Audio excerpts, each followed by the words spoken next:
Afternoon বন্ধুরা, চলে এসেছি। এখন বাজে 2:20। রান্নাবান্না আমার অনেকক্ষণই হয়ে গেছে, কিন্তু ছেলে স্নান করছিল, সেই জন্য একটু দেরি হলো। তো চলো আজকে লাঞ্চ মেনু তোমাদের দেখিয়ে দিই যথারীতি। আজকে বেরিয়েছিলাম একটু বাজারে গিয়েছিলাম বলতে একটু কেনাকাটার ছিল, আর ওদিকে মাছও একটু কিনে নিয়ে এলাম, আর গেঁড়িও একটু কিনে নিয়ে এসেছি। সেগুলো আর তোমাদের সাথে শেয়ার করিনি। কিছু রান্না করে গিয়েছিলাম, আবার এসে কিছু রান্না করলাম, তোমাদের দেখিয়ে দিই। এখানে দেখো, এখানে আছে কলমি শাক পেঁয়াজ দিয়ে ভাজা, এখানে আছে পটল ভাজা, আর এইটা আমার ছেলের পছন্দের করলা গাজর আলু পেঁয়াজ দিয়ে ভাজা।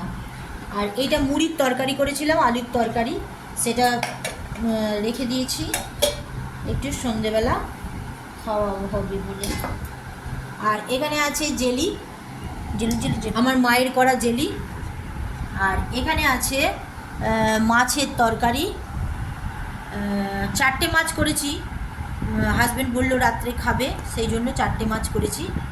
আর এখানে আছে ছেলের পছন্দের পেঁয়াজ ভাজা। এই হচ্ছে আজকের লাঞ্চ মেনু আমাদের। একটু দূর থেকে দেখা, এই হচ্ছে আজকে আমাদের লাঞ্চ মেনু। ছেলের আমার আজকে তো শনিবার, স্কুলের ছুটি, সেই জন্য ছেলে বাড়িতেই আছে, ওই জন্য বেলায় রান্না। ঠিক আছে, চলো এখন রাখা যাক, আবার